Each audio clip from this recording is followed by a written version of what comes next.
And welcome into the Bruins Beat, presented by Prize Picks. Go use that promo code CLNS to get $50 back when you play, just $5. We're also presented by CLNS Media. Make sure to go support all our great work over at the Bruins Ringside YouTube channel. Subscribe, hit that notification button, maybe even click the like button if you're really feeling it. Make sure to go subscribe there for all our great podcasts, all our great videos throughout the off season. We're gonna have live streams. I'm gonna go live for the draft. Don't know with who yet, but we'll find someone.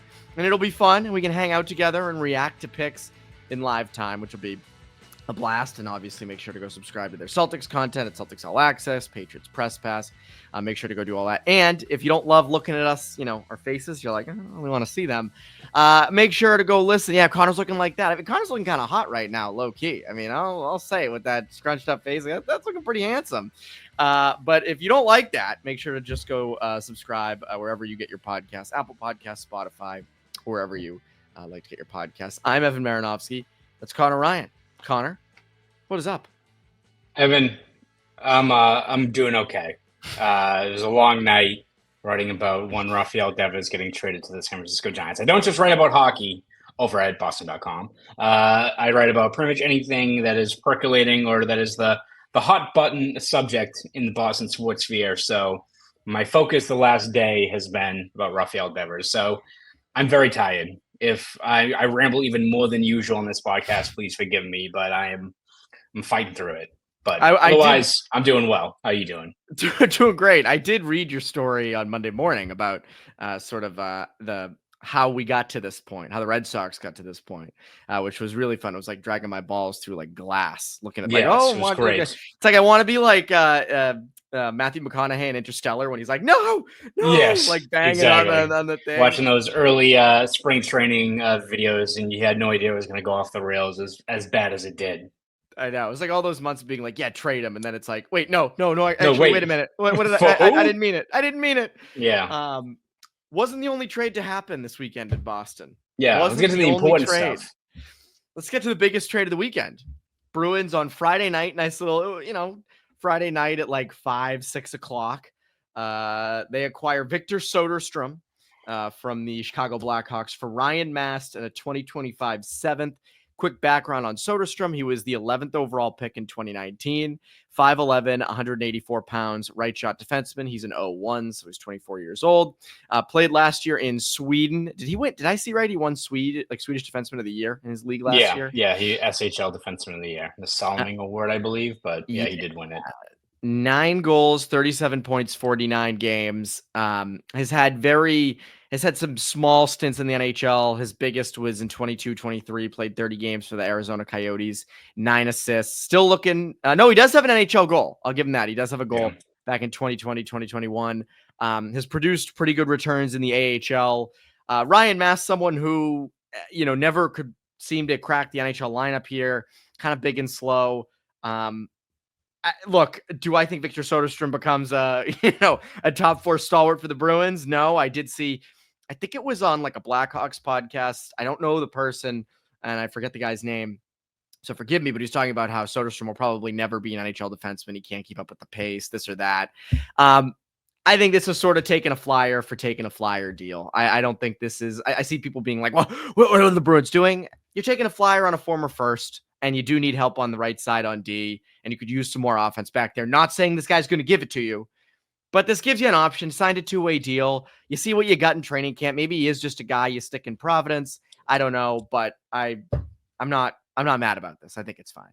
Yeah, I think you're throwing a dot at the dartboard, right? And it's a guy that it falls into, I think, Don Sweeney's MO, right, with finding a former player at a depressed value or a depressed asset who has a first-round pick pedigree. Does not mean that they're all of a sudden going to take a huge step forward. But you've seen it even like taking a flyer on Oliver Wahlstrom. Didn't work out, but former first-round pick. Like you want to see if you can maybe unearth a little bit more value out of a player like that. So I think it was Mark Diver who posted on X that he's heard from some talent evaluators that, Soderstrom's not a big body at 5'11", but kind of has a little bit of a two-way game.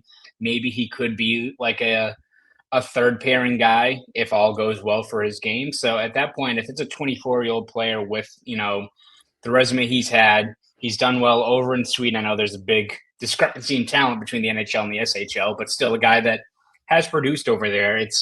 You kind of put it in the same vein as, if let's say the Bruins signed a 25-year-old like player in the KHL who's putting up like a point per game or something like that. There's no guarantee that that player is going to be Artemi Panarin, but you take a flyer on a player like that. The same way as, I don't think Soderstrom is going to be the next Gustav Forsling, right? Where it's this guy kind of comes out of nowhere, goes around to a few different teams, then hits his stride and becomes a legit top, 15 player, 15D in the NHL like Forsling is. I don't see that being the case. I don't see him being a top 4D, but if he can be, a guy that maybe becomes your 7th D, or best case becomes a guy that can stabilize the third pairing, plays his game kind of almost like I almost think he kind of reminds me a little bit of someone like Zaboral, and I know that's not someone people want to hear about, but I think you were like, click. Yeah, I know. But in terms of, during that stretch, I think before, especially that knee injury he suffered with the Bruins, where he was kind of getting a pretty good run there, and, wasn't flashy, but I think we described him right as an offensive lineman. Like, you don't really notice him, but he's kind of making those smart, simple plays, moving the puck, not putting himself in danger. And if that's what you're looking for in a third pairing D, there could be some value there. So again, I'm not running with, the narratives of what Soderstrom could be, but I think for the Bruins, if you're, trying to give yourself options on the right side of your defense, which is an area that is probably, I think, maybe underrated in terms of what they need to address this offseason. Bringing a guy at that age with that talent level who did well over in Europe for what is, again, a 7th-round pick and a prospect in Ryan Mast, who I think was a healthy scratch in all of Providence's playoff games. I don't see any harm in, rolling the dice there and see what you have in a player like that.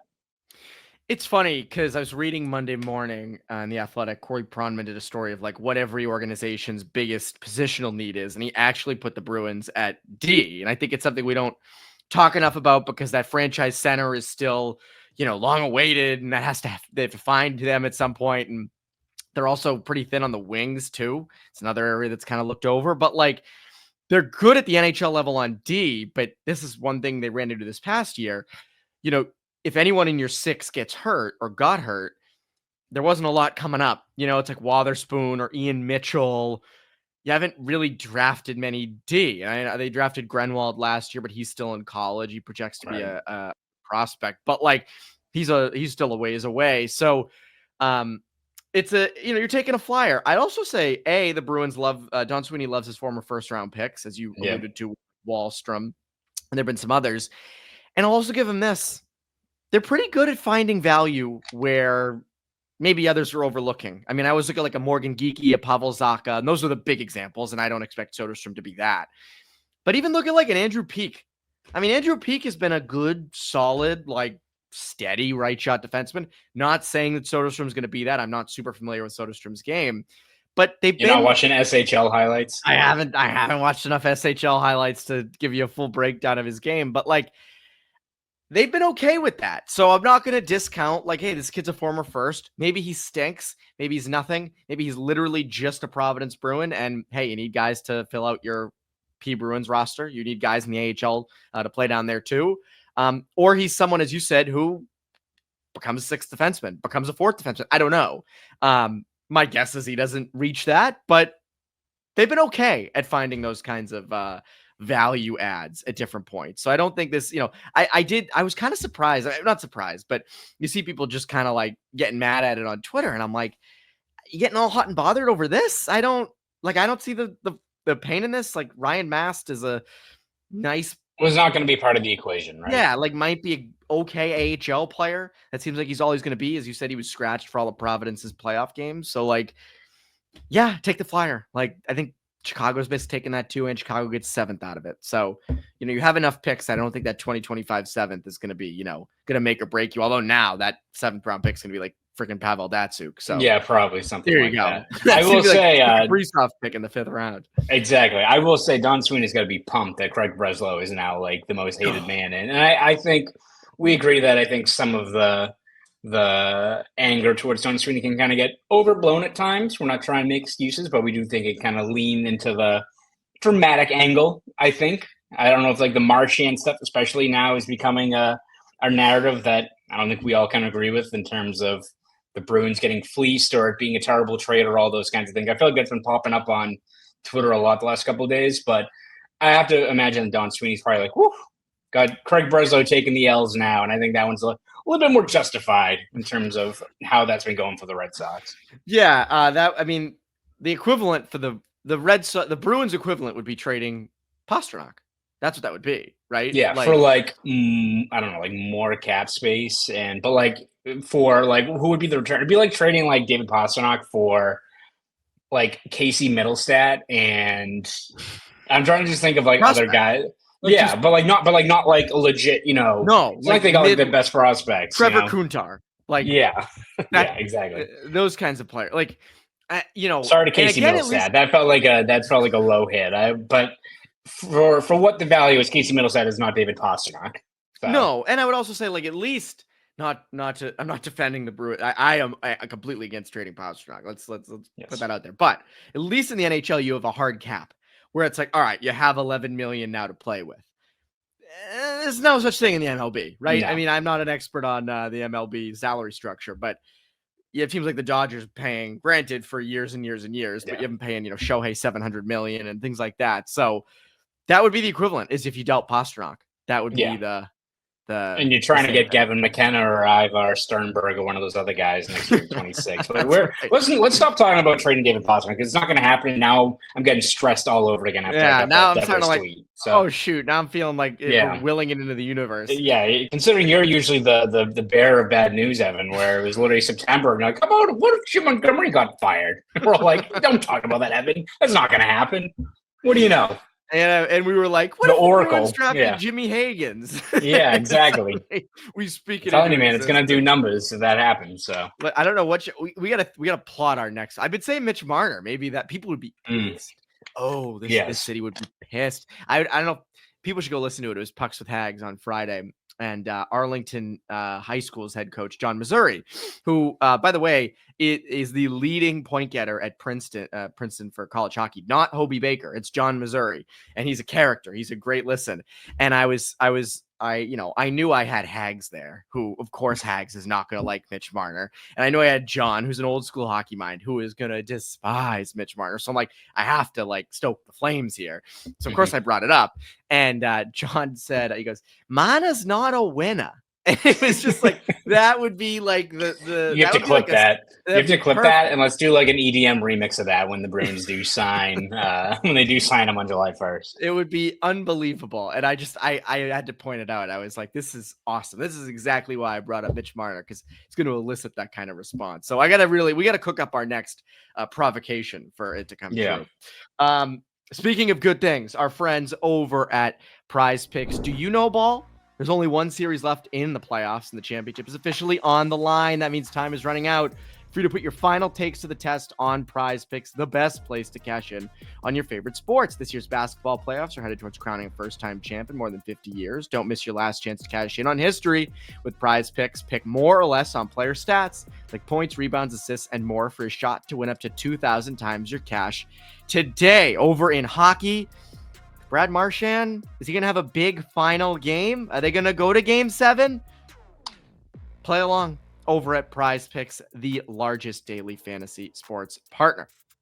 Prize Picks offers Venmo, Apple Pay, MasterCard, and more for quick and easy deposits into your account this sports season. And this is coming out likely on a Tuesday. You know what Tuesday means? It's Taco freaking Tuesday. I talked about it last week. I got Sergei Bobrovsky at 20.5 saves, and I obviously hit more instead of 24.5 saves. And that's the kind of thing you get on Tuesday. It's awesome. I can't recommend it enough. So download the app today and use code CLNS to get $50 instantly after you play your first $5 lineup. That is code CLNS to get $50 instantly after you play your first $5 lineup. Prize Picks, run your game. Run your game over there at Prize Picks. Little trade rumor this weekend. Little something. JG Pageau. It was Stefan Noesen. I believe it was on his Substack. I want to give proper credit here. The L Monsters. Is it Stefan Noesen? Isn't he a player? No, Stefan Rosner. Stefan Noesen is a player. I was like, what's he fucking doing? He's tweeting shit out now. Is he bored? He's a reporter during the offseason. He's tweeting his group chat. Yeah. Just Like, what's Stefan Nason doing? Jesus. you should see the scoops that Casey Middlestat and Pavel Zacha are putting out. Yeah, who else is firing off tweets? What's Lauko brewing up over in That's right. Lauko would be a perfect guy. Yeah, who's a new insider? Lauko could be one. Stefan Nosen. Yeah. Clips. As soon as I heard that, I was like, wait, I know his first name, but I know it's definitely not. Oh boy. Wow. That's that. Yes. I can talk about it at this point. I think we've done our thing. Stefan Rosner or Rosner. Yes. I apologize to Stefan. At the L Monster. It'd be funny if Stefan Nosen had a Substack. That'd be terrific. He's just in the press box, like in his full gear. He's just typing the gloves on. Hey, you gotta stay active when you're scratched. I mean, come on, grind never stops. Don't keep your feet moving. But Stefan Rosner writes, my God. I've been told that the Boston Bruins have inquired about New York Islanders forward Jean-Gabriel Pageau. Now, I hate to say it, I did not subscribe to it, so I didn't read I can't read the rest. You saw.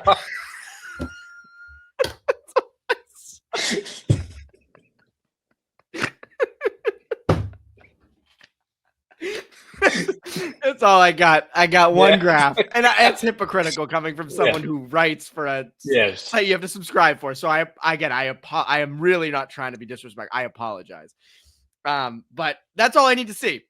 Yes. So let's just take that at face value. JG Pageau has $5 million, 1 year left on his deal. Go subscribe to the L Monster, would you please, everybody? Please I may not have, but that doesn't mean you shouldn't.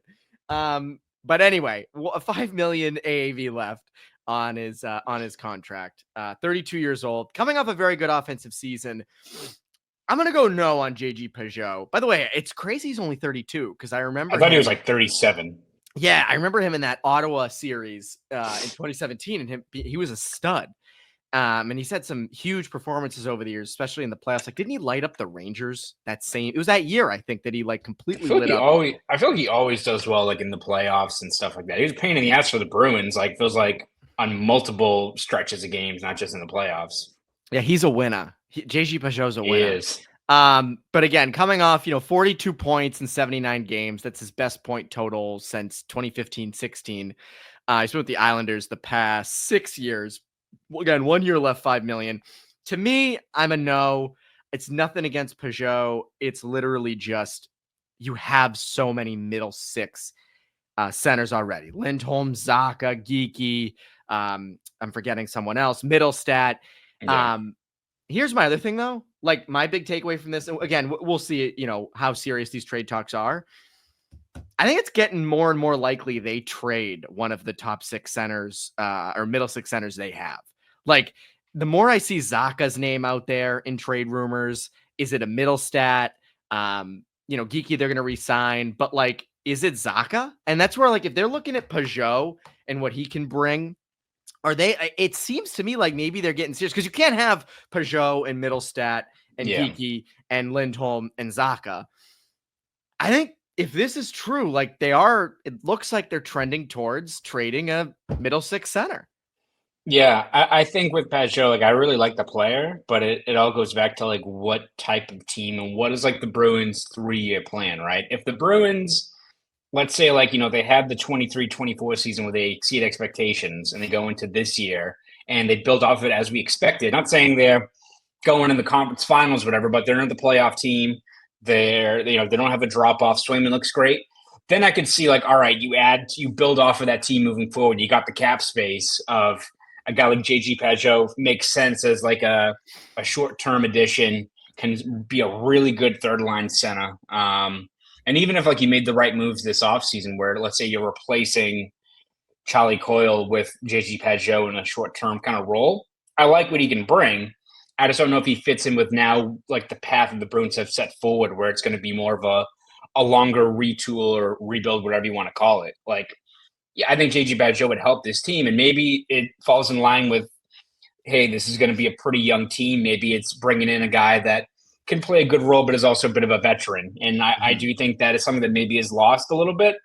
But it also depends on how much of that you're allocating in terms of resources. Like, unless you're just doing Pageau as a 1 year steadying veteran presence, helps out a lot of these other younger centermen, especially like a Potch or a Minton.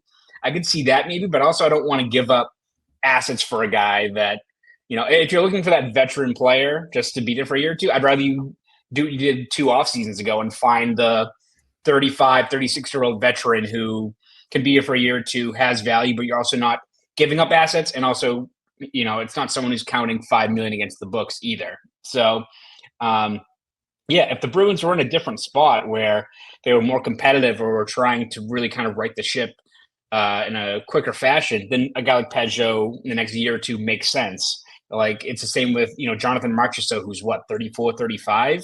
Wouldn't be Mhm. surprised if Nashville was trying to dump that contract. I like Marchessault as a player, but he doesn't fit in with what the Bruins are going to be at right now. So I know Pageau's a little bit younger, but I kind of view those types of players in the same grouping where like him, but I don't know if he fits where the team is right now, nor would I be wanting to give up assets to bring in a guy like Pageau for, what is going to be the end result this year. Maybe you make the playoffs, and maybe Pageau is a 45, 50-point player, helps you out, but what's he going to be after that? You're going to give a guy who's 33 a long-term deal moving forward when you should be, again, leaning into the younger players? Like, I just don't know if it meshes where the Bruins are right now. You mentioned, you don't want to give up assets to get him, and I agree. I don't want to either. Like whether it's if it's anything above a fourth round pick, if it's prospects, but I would also say like I don't want him blocking prospects from getting into the lineup. I mean, you True. already have sort of this. You've so and I just talked about it. We talked about it at length. You have so many middle six centers. You have so many kind of guys that are sort of in that middle tier of players of in this lineup. You have guys like Minton and Patra on the outside that are going to need to get in and deserve playing time, or at least need to earn it, but you can't fully block it out. Right. And you also have guys like Merkulov too, who are going to want chances to get into the lineup and things like that. So with the direction they're headed in, yeah, I agree with you. I don't think now, if they traded Zaka and, I don't see them trading Middlestat too. Like I can't see them doing both. Um, maybe there is another spot. And we've talked about it before. Like, you're right. Like, we have talked about, hey, this team needs more veterans. That was something that was dire, super missing from last year. Didn't have guys like Van Riemsdyk and Shattenkirk and Maroon. And as much as maybe they didn't help out as much as you would have hoped they did on the ice, they certainly were legitimate presences in the locker room and mattered. So, maybe Pageau brings that, but I'm with you. I'm not giving up assets for this. If you want to sign a guy like that in free agency for $1 million or $2 million per year, have at it. But I'm all set on giving up real assets. Maybe that the price is only like a 6th round pick, but you're still paying $5 million against the cap. So like Right. you're still taking up cap space, even though it is only for a single year. Before we get into some NHL draft talk, because it's that time of the year, we got to do all that. If you want to hear more and more NHL draft talk, if you want to hear a lot of our great stuff, make sure to go subscribe to Bruins Ringside on YouTube for all of our great content, all of our stupid moments like we had about 5 minutes ago. And what an off the rails. Who knew JG Pageau was going to have the most chaotic sequence, I think, of the off season so far on this podcast? Marchand getting dealt was handled better than that. Yeah. So that's a good thing. But make sure to go subscribe to Bruins Ringside, all of CLNS's YouTube channels, whether it's the main one, CLNS Media Network, Celtics All Access, Patriots Press Pass. Make sure to go do that. And if you want to go subscribe, if you like to just listen to us, subscribe wherever you get your podcasts, over to Apple Podcasts, Spotify, Podbean, wherever it is. So make sure to go do all of that. So Craig Button, longtime scout, longtime big NHL voice, came out with his final NHL draft rankings, which is now where we're at. All the experts are putting out their final list. So I will read the top 11 because I would say that's most relevant for the Bruins. I haven't even read this yet, so I'm actually very curious. This is news to you. So number 1, Roger McQueen. No. Oh my gosh. Okay. Number 1 is Matthew Schaefer. Number 2 is Michael Misa. Number 3 is Anton Frendel. Number 4 is Porter Martone. Number 5 is Roger McQueen. Oh. Number 6 is Brady Martin. Number 7 is Caleb Denoyer. Number 8 is James Haggens. Number 9 is Radim Murtka. Number 10 is Victor Eklund. And there's a reason I chose number 11 to finish off at, because number 11 is Jake O'Brien. So Bruins are picking 7th. And according to Craig Button's rankings here, at least, the 7th best player is Caleb Desnoyers, which you should be doing like cartwheels and backflips and freaking everything if you get him, I think. But he has McQueen high. He has Brady Martin high. I mean, I guess my biggest takeaway from this is I think everyone has different rankings. Literally, like, look at all the different rankings. Everybody has different top 10s. You and I, in the mock draft we're putting out later this week, are completely different, or really, I would say, completely different in our top 10s. Yeah. You look across every expert, even at the Athletic with Wheeler and Prodman, theirs are different from each other. Buttons is different. Every kind of, elite prospects, everybody's different. Yeah. So you can't go off just one. But like, if we are going to go off what Craig Button's saying, Craig Button is a respected, experienced scout and voice and eye of talent. Martone's probably gone in the top 6, which I don't think is like a huge shock. We both had him going high. But then you get into like McQueen and Martin. And if he thinks high of McQueen and Martin, then others probably do too. Does that shake up the top 7 or top 6? So then you get one of Desnoyers or Haggs, or do you feel more confident? Not off just Craig's list, but more people thinking it. Do you feel more confident taking Brady Martin or Roger McQueen at 7? Yeah, I don't know. Yeah, I do think that Craig Button's a guy that also is very, very plugged in with a lot of other talent evaluators and scouts. So he even, like, I think when you look at a lot of the mock drafts from like a month or 2 ago, he was kind of an outlier in terms of he had like Haggs dropping. I think he had like Brady Martin rising before a lot of other people were. He was still pretty high on McQueen, which feels like the consensus is that even with the injuries, a lot of like scouts you hear from say that if he was healthy, he'd be like a top 4 pick. Mm-hmm. Like that's kind of was the consensus for a lot of this year. And then I think if he came back at the end of the season from that back injury and hit his stride again, I feel like he probably would be right back in a conversation, but he really didn't. It was pretty much a lost season after he had that back issue, which I think really hurt his stock. But if he is healthy now, he's a guy that I think could be a top 5 pick if a team is confident he's going to be healthy, because again, there's only so many guys that could be a Ryan Getzlaf type of, 6'3", 6'4", 6'5" playmaking centerman like he can be. And Martins does seem a guy that just is going to be a top 6 pick. Like, I just feel like even if the ceiling isn't as high, he's a guy that I think what you're going to get right away. And that's a guy I think you can win with, especially if you're a team that's just looking maybe for more of that ancillary piece as opposed to like the franchise top line player. I know that maybe is foolish of allocating such a high draft pick on that type of player, but if he is your 2C for the future and he's a wrecking ball and a guy that, is part of the fabric of whatever your new foundation is going to be, I can see why a lot of teams would be really smitten with a guy like Brady Martin. So it does. Yeah. That's a great way to put it. But I do think that, you see what Button is saying, what he has been saying about, and I don't think he's really been that high on Jake O'Brien. He hasn't been that high on Haggs of him dropping. Not taking just this one, mock draft or prospect ranking as gospel, right? But it does, I think, once again, raise the potential for this to be a really up and down, draft night in terms of where guys are going to go. And I think it does, once again, raise the potential for if Martin jumps up, if a team really loves Roger McQueen and is confident he's going to be healthy, it raises the possibility, of one of Desnoyers or Haggs being there at number 7 for you, which 2 kind of different players, but 2 players that I think if you got, you'd be very happy for different reasons. Like, I feel like Desnoyers' floor is so high that, again, kind of like Martin, I feel like, it's Martin is probably the more hyped prospect right now, but Desnoyers, the whole story on him was 2C, 65 points, physical, big body at 6'2". You're going to love what he can bring. I think you take that if you're the Bruins, even if maybe he's not a top line center. And then Haggs has question marks, but if he hits, he is a top line 80-point highlight reel centerman. And if one of those guys is there for you, you will take it.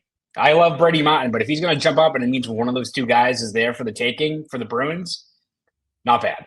Yeah, because the big regret is that if you're at 7 and Martin's available, you don't take him, and then he becomes a wrecking ball in the Sam NHL. Bennett or It's like, man, or even better than Sam Bennett. It's like, holy Right. crap, like what a terrible decision not taking him.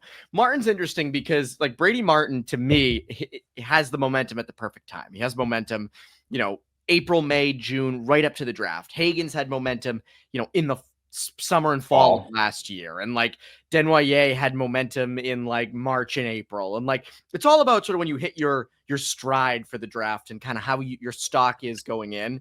McQueen's stock's jumping up too, where he's healthy now. McQueen, with absolutely. the combine, all that stuff. So, and that's the thing. And I think with like Martin, if you're the Bruins, like to argue for Martin, and I'm not on board yet with taking Martin at 7, but to argue in favor of that, you're getting likely a leader, a franchise culture setting guy at 7.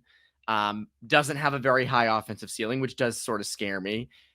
But you do have 2 seconds, and you have 2 firsts next year, and you have 2 firsts the year after. And now, granted, you can get that guy later in the draft. So that's sort of why I'm not like dying for this. But I think there is that argument definitely internally of like, we have other kicks at this. Now, it might not be as high as 7, but if they came out of their interviews with Martin and were like, this is the guy we want, like in the foxhole with us, then maybe that's the direction that they go, where it's like, all right, we're going to take a culture setting guy at 7. We don't care that he's maybe not going to be a 70 point a year guy, even if he's, 40, 50, maybe 60 at the highest. We'll take it. The other thing on like Haggens is, as I just kind of mentioned, with his stock being, not low, but sort of stagnant. I think it's also low because of the playoffs, right? Like you see a Sam Bennett is likely going to win Conn Smythe if the Panthers. It's been the best news for Martin is that Sam Bennett has just been apeshit this playoff run. Bingo. And so teams want, it's a copycat league. We say that all the time. Teams want that kind of guy. And what that means is they look at a James Haggens and go, oh, he's all speed, he's all speed, he's all skill, all hands, all this. Known as maybe more of a little bit of a perimeter player. Well, we're going to pass on that. We're going to go with Brady Martin, or we're going to go with a Roger McQueen type. That's good news for you at 7. If you can get a James Haggens at 7, like if that leads to him falling to you, then run right to the run. They're not on stage, but run right up and friggin' pick him. They hack the Zoom thing. They just like take over the screen sharing. Haggens, it's James Haggens. Yes. We're taking James Haggens. Like, yes. and that to me is where, if you're the Bruins, I think you're probably not getting the guy whose stock is super high. I don't think you're getting like the hyped up guy at 7 unless Brady Martin falls to you. But you might get a guy like a Desnoyers who's ranked 7th for Craig Button, or James Haggens who's ranked 8th, who it's like, man, all year, those are the guys we wanted the Bruins to get. And yes, recent performances boost these other guys up, but those are the guys over the long term that you're going to want. So you could end up getting, or you should end up getting, a really good player at 7. And I think this ranking and a lot of other rankings show that. Yeah, I think honestly it's being at number 7 is a tough spot for the Bruins, right? Where you are, waiting for more of the draft board to fall your way in order to have a legitimate shot at maybe a guy like Desnoyers or Haggens or someone like that. But I do think that it's also now becoming, I think, a good problem to have, because if McQueen is healthy, and again, I have question marks over him, but if he is healthy, you do like the potential of like he has top line potential, franchise centerman capabilities there. And even a guy like Brady Martin, who, again, as you said, maybe not as high on, but I think could be a really useful player. Take any one of those types of players, or Desnoyers or Haggens. I think you're getting a useful player. And I think it's encouraging that I think Martin and McQueen's stock are both respectively rising, because it's giving you an opportunity to add a blue chip type of talent to this team. Now, they all don't have the same ceilings, but I think if it's Brady Martin, if it's McQueen, if it's Haggens, Desnoyers, you're going to get someone that ideally is going to be helping your team the next couple of years. And I think especially with like Haggens, if he is there at 7, I spoke about this with Ty Anderson on the latest Poke the Bear we did, where I think Ty has had some reservations with Haggens as like, is he a guy that, is that same level of, former top number 1 pick, like a Celebrini or even like an Adam Fantilli, one of those guys. Mm-hmm. Like maybe he's not that, but like I'd maybe have those questions if I'm going into picking him like 3 through 5, right? Yes. If he's at 7, you take that player. If he's at 7 and all of a sudden he maybe isn't what exactly you're expecting, but he's a 65-point hyper skilled second line centerman, wing, something like that, That's good value for number 7, right? So I think also if he is going to fall there, just in terms of measuring the value, you take a guy like Haggs, a former number 1 consensus lock at 7. It's not like he's like dropped because of character issues, or he like was hurt, or the play was maybe underwhelming. It just, I don't think he exceeded the very high expectations. He didn't have a 60-point season. He wasn't a Celebrini or someone like that, Kyle Connor, but still a point per game guy in Hockey East is still very impressive. And to your point, if he's there at 7, I think if you're Bruins fans, you're very pumped. He's going to have like a 55-point year this next year at BC. He wasn't Will Smith his freshman year, who, by the way, I acquired in my Bruins franchise mode, and I've rebuilt the Bruins down the middle. So there you go. Maybe it's time to hire me as GM. There's another thing, though. I was watching NHL Draft Pros on YouTube. They're a great channel. Go check them out. They did a mock draft with a bunch of different, people who scout and, people who have different hockey websites. And they did a mock draft. And, each person picked for each team. And the first 2 picks were Schaefer and Misa. And then it was like Frindell, Desnoyers, Haggs, O'Brien, and am I skipping another center?